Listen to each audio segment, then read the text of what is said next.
Hello, everybody, and thank you for tuning in to the Liberty Report. With us today, we have Daniel McAdams, our co-host. Daniel, good to see you. Good morning, Dr. Paul. How are you this morning? Good. We were just talking and thinking a little bit about what's going on. You know, there's a lot of sorting out to be done. Yeah. Who's going where, and who's going to get credit, and all this kind of stuff. And you know, I think we played, and it should be unusual to even mention it, a bit of a role in it, because some of these people who look like they're going to be key player on a positive side in the Trump administration actually sought us out and wanted to be on our program and came to visit us and came to our conferences.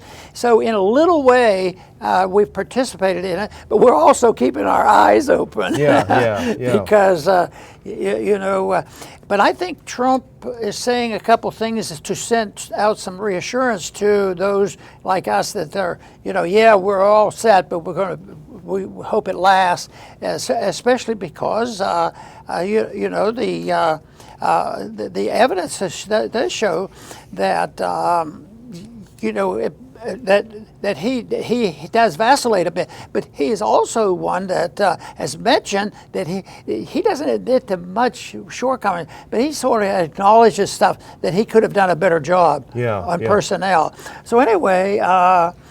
But right now, we want to start off with an article dealing with the DOJ. There need a lot of reform there. Favorite agency. All I can think of when you and I talked about this DOJ, it makes me think of crooked cops. You know, and that is so bad.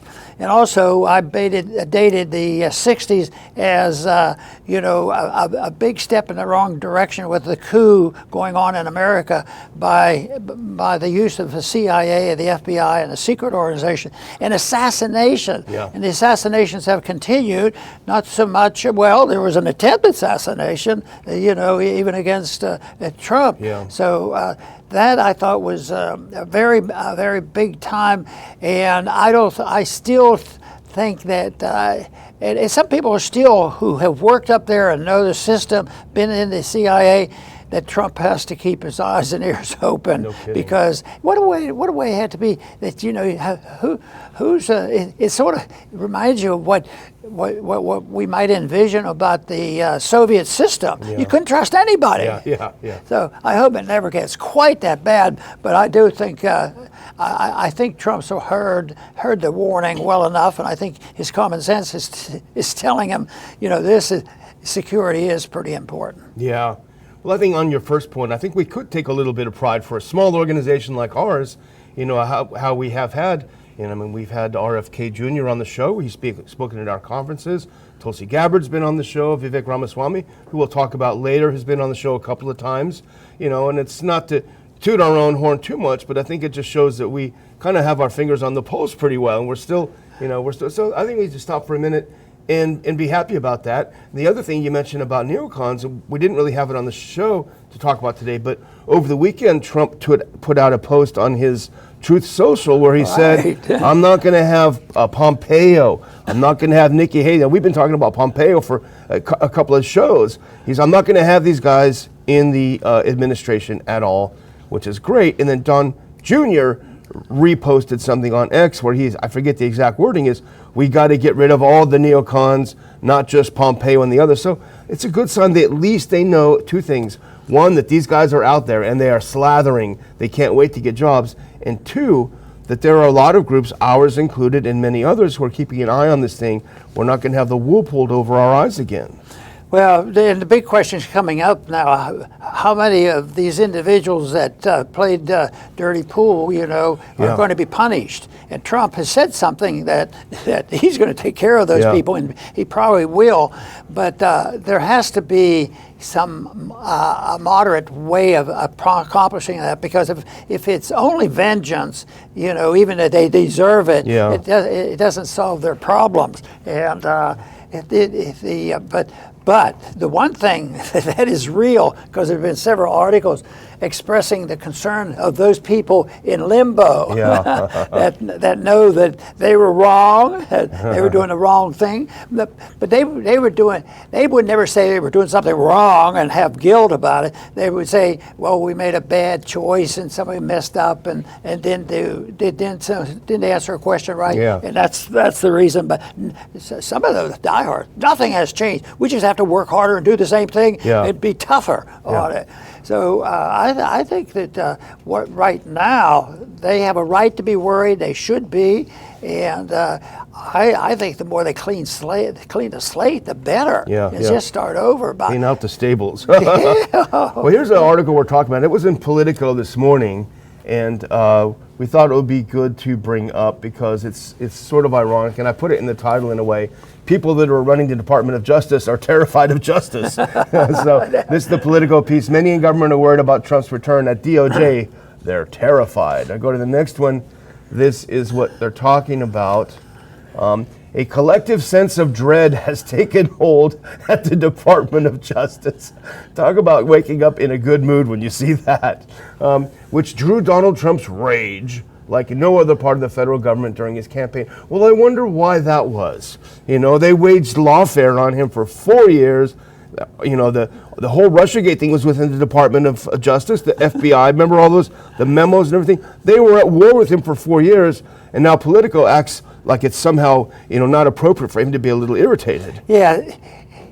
The worst thing would be to just wipe the slate clear and let them go, and there should be some notification. They have to have maybe some mark on their forehead. I was one of those bad guys. But that's not going to happen. But you know, one thing I wanted to mention though is about, you know, the coup that went on in the middle of all this, and because, you know, Democrats, they believe in democracy in a different way than we suggest you should believe in it. But they believe in, you know, having a vote. But most people now consider that the Democrats in their infighting did a coup, and they got rid of Biden and forced him out, and even he seemed to be surprised. Oh, you mean I'm not president anymore? I'm not going to run for president anymore. So, but you know, the democracy thing, I think, is there is democracy. A lot of times when I make and libertarians make the point that democracy is the dictatorship of the majority, and just put the majority together is just as evil as that's where they get their power and authority. So I think that I've often mentioned that the market is a good example of good democracy. People vote. I was always taught that the consumer is king. And that meant that, you know, businessman doesn't get any benefits, and the you know, working class doesn't. It's all a marketplace. And if the product is good, the money is made, and people do better. But a lot of people think that's too cold, you know. But it works a little bit better than that. But I think the market has it. But the market, in a social political sense, occurred this, you know, past week or so, you know, because there was an election. And it probably came out a little stronger than I would have predicted percentage-wise. So I consider that I think what I want to call the ultimate jury has spoken. The people spoke, and it wasn't, you didn't have to have lobbyists telling them how to vote. I mean, the people who wanted to influence them, and they were mostly influenced by high prices. And that is what got to them, and the stupidity of spending money in Ukraine and different places, and having so many problems here at home. So I would like to think that what's happened recently was an ultimate jury announcement, and they have spoken, and yet the other side, who believes in democracy, as long as they can dictate the democracy, you know, can understand it, which they don't. I mean, they're authoritarians, and they use any terms that they want. And that's the wonderful part about libertarianism. You don't have to worry about solving every problem, other than that the people aren't allowed to fight and kill and steal. And let the people sort this thing out, and the market can do this, and elections in a way can do it. It tells you what the prevailing attitude is. Yeah, absolutely. well, democracy for these people means we win. If we didn't win, it's not democracy. But in the injustice, it's really, I mean, and you see this, and I remember this. I was actually just looked back at an article I wrote when Trump was first elected in 16, took office in 17. You started getting a whole slew of these articles saying, "Oh my gosh, Trump is going to fire people. How dare he?" And it's like, he's not allowed to have his own people in, because that's not democratic. And let's put this up, because we actually see it here in the Politico article. This is a quote. "Many federal employees are terrified that we'll be replaced with partisan loyalists, not just because our jobs are on the line, but because we know that our democracy," there we go again, "and country depend on a government supported by a merit-based, apolitical civil service." What she's saying is that she doesn't want political appointments in the Justice Department of people that disagree with the people who have been in charge. Right. And if a president, they want the permanent government. A president is elected, he brings in his own team, whether it's in foreign policy, domestic policy, economic policy, for better or worse, as you point out, he was hired by the people. And to say that he shouldn't be able to appoint anyone he wants to any position with the advice and consent of the Senate is sour grapes, in my opinion. Yeah, I would say that more than half, maybe closer to 90% of motivation by a lot of politicians is not what they say it is. Yeah. It's not there to really help the people.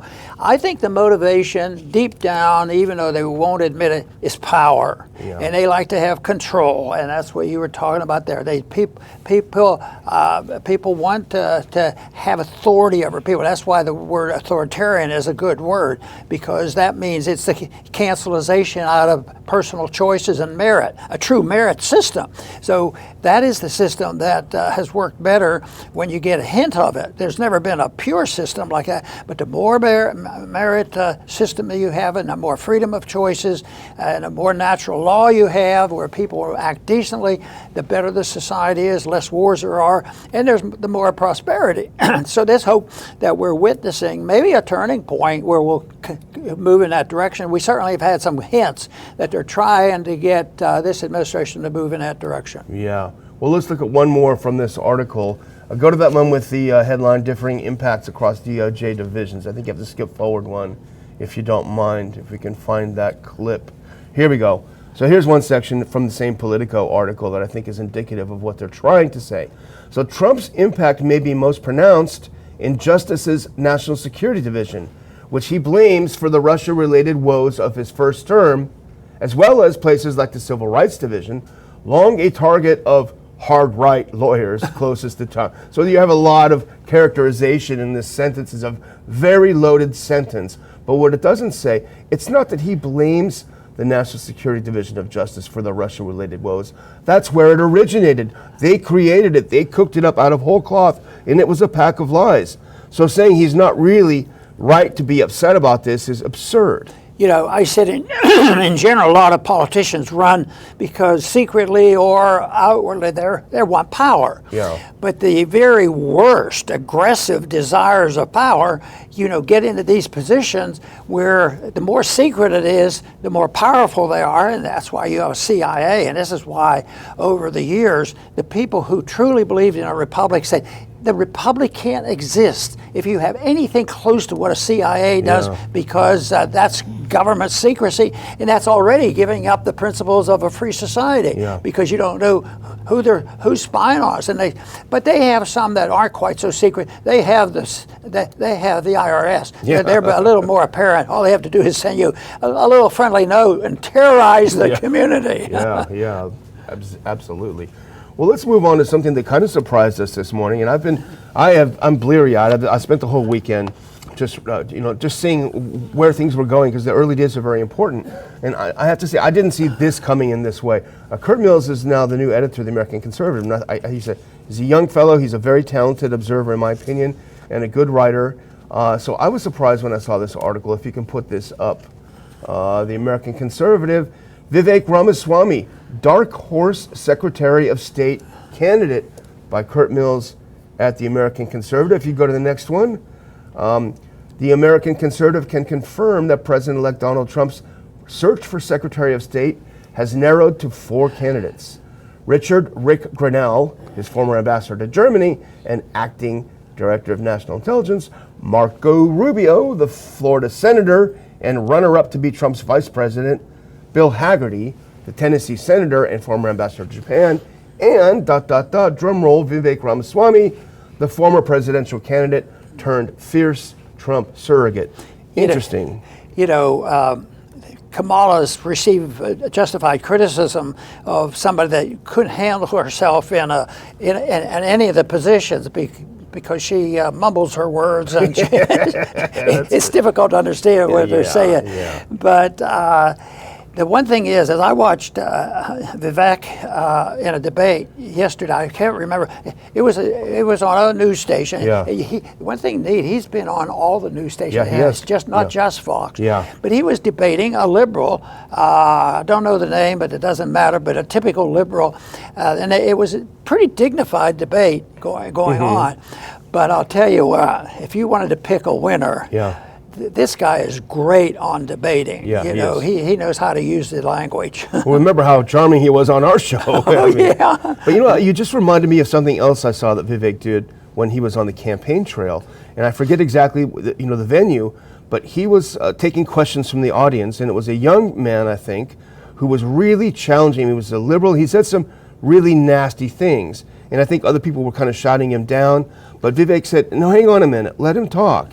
And then he just took some time and went through each one of this young person's points and gave a counterpoint in a calm, friendly way. And I sort of admired it because I tend to lose my temper. Yeah, I mean, he kept his temper, very cool-headed, and it was very impressive. In the free speech movement in the '60s, that might even be before you were born. But it was a big deal, and all the universities out in California and different places, they were expressing themselves, and they had this little clip, and free speeches mean it means you have no rules, no etiquette, and nobody can control you.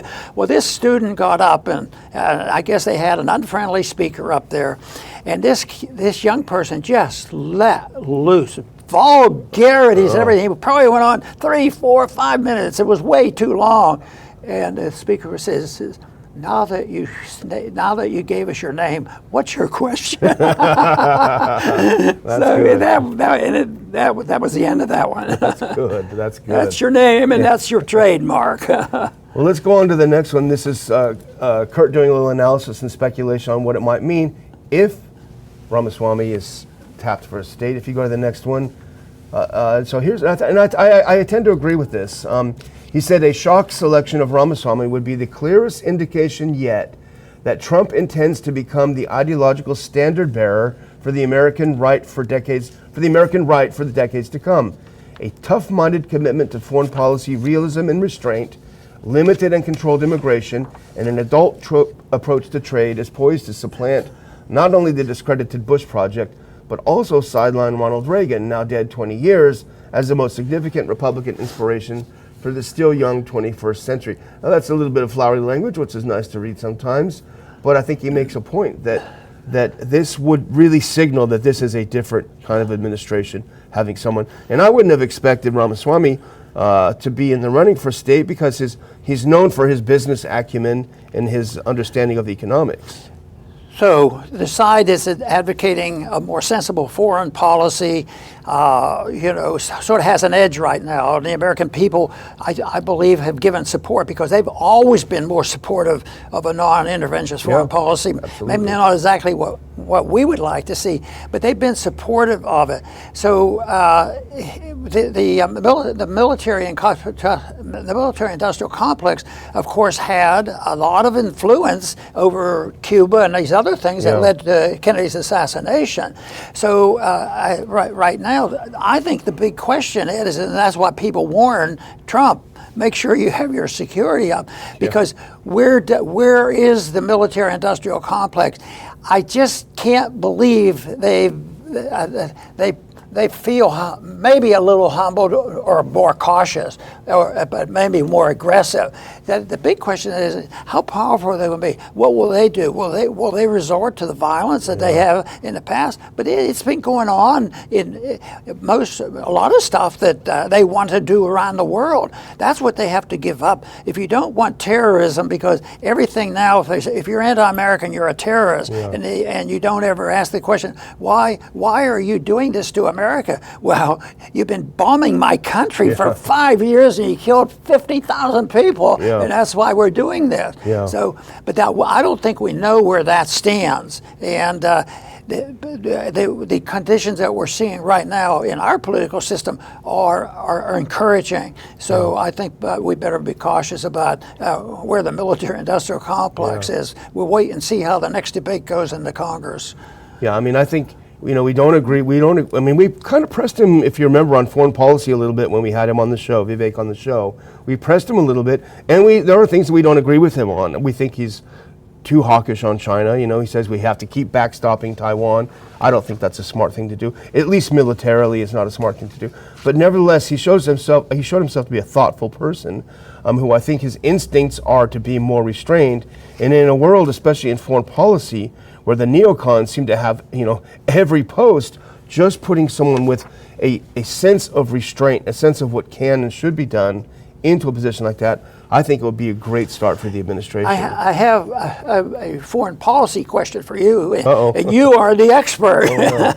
Okay, in this article it said, and he's quoting, and I think he's quoting here, he is quoting Ramaswami.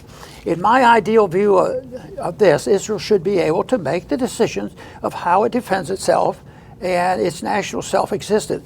And we provide a diplomatic Iron Dome for Israel to be able to carry that out. I don't know what the details of that would. Do you think it's? I think what he means here is that we would backstop them like in the UN with votes. How we've always voted with Israel. We would provide diplomatic cover for what they do. But he also said in that same quote, if I'm not mistaken, that that we shouldn't be backing them up with money. He's out here. Yeah, that's the end of the sentence. No money. Yeah, no money. Yeah. So I would think where we are today to move to that position, that is teeny whiny on what he's suggesting. Yeah. But that would be in the category of diplomacy, and I think so. Yeah, I mean, I think that makes a lot of sense. We'll help our friends, and you've said this for years. They should be able to defend themselves however they want to. That's their business. It shouldn't be ours. We shouldn't micromanage what they're doing. But that last part, no money. That's the good part. So. And the American people, I bet, are 85% on our side. Yeah, no question. The rest are working in the defense plants. Yeah, exactly. Yeah. Well, the last story we're going to cover is someone who's definitely not on our side. Put this one on. This is the outrage of the week. But we want to share it in case you missed it. Move ahead to the Zero Hedge article. FEMA official. There you go. Thank you very much. FEMA official removed after, quote, avoid Trump houses, message leaks. DeSantis orders investigations. So this is an official with the federal. Why am I not surprised about this, Dr. Paul?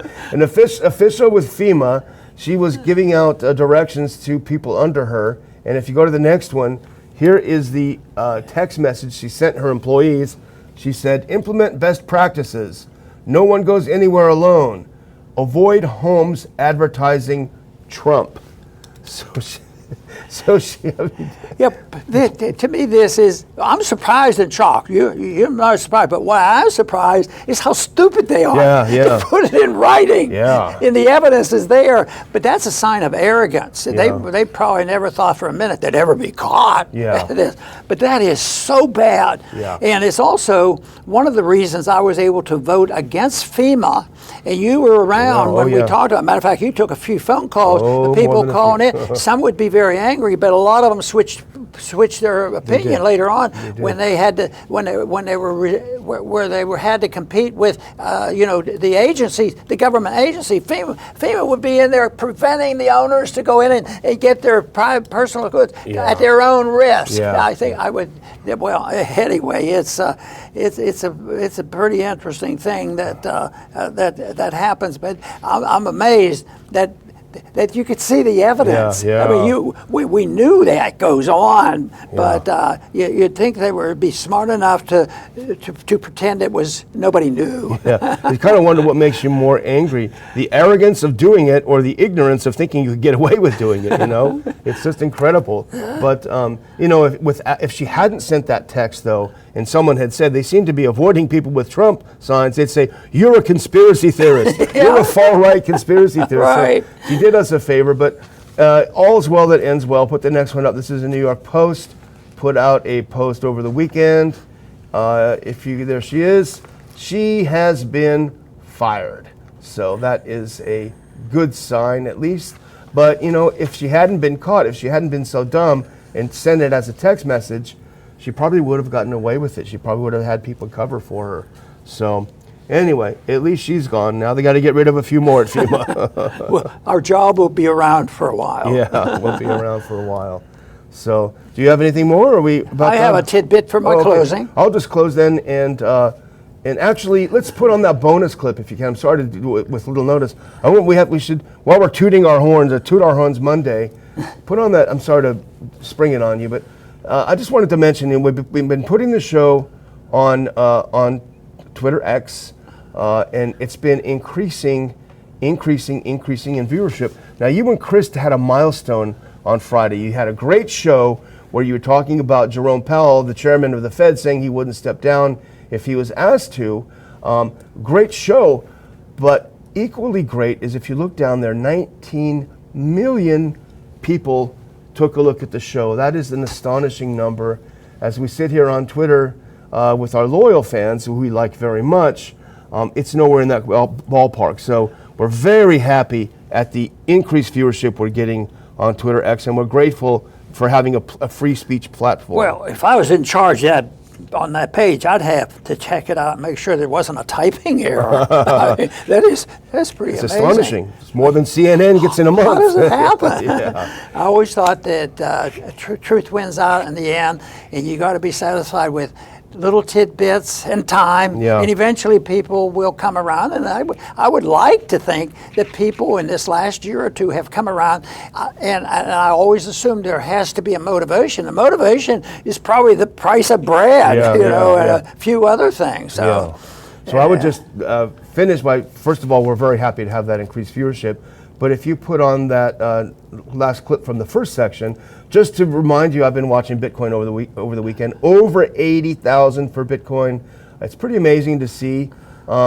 If you're out there and you want to support the show, you can have a huge impact with less Bitcoin than ever. If you use your wallet app or copy and paste the address and donate some Bitcoin to keep the Ron Paul Institute alive, we are very grateful. And do you have the last one? The one just before that, actually. If you go to Ron Paul Institute and hit the donate page, a tax-deductible donation to the Ron Paul Institute keeps the Ron Paul Liberty Report and all of our programs. We've got a lot of great plans for next year, but we really need your support to keep things going. We appreciate it, and we thank you for watching. And it's over to you, Dr. Paul. Very good. I want to close by a tidbit from the election. It's probably been mentioned out there, but I had not heard much about it, and it's not a top priority or with the news media. But the news I got here is Americans staged a property tax revolt on Election Day, and Texans, know about property taxes, and they say, well, we don't have an income tax and this sort of thing. We spend too much money, just like all the other states, and we have way too high taxes. But Florida, Georgia, among the states that voted for certain limits on property taxes, while North Dakota had the right point. Well, North Dakota rejected the complete ban. So that I think is just great, because it's a spending issue that goes on, and property is just so important. Everybody. It diminishes people's opportunity today because they can't get the down payment. You have the inflationary pressures coming from our monetary system and the government spending. It's very, very hard. And then when you look at the taxes going up, if you take care of your house and pay, to take care of it, then the bill comes up. Because I'm convinced, sorry about this, But I have to admit to myself and to others, we don't own our houses. As long as this happens, the government owns everything. And whether it's your income or whether it's your property, you get to stay in your house if you do exactly what the government say on regulations on what you do and build, and pay your taxes. So that is absolutely same way with IRS. That's theft, because what the assumption is a form of slavery. What they say, if you make $1,000 this year, that goes to the government, and if you follow what we tell you to do, we'll allow you to keep some of it, and they'll designate. So they divvy it up, your money. So those principles have to be challenged if we really want to see a move toward liberty, which is our goal. I want to thank everybody for tuning in today to the Liberty Report. Please come back soon.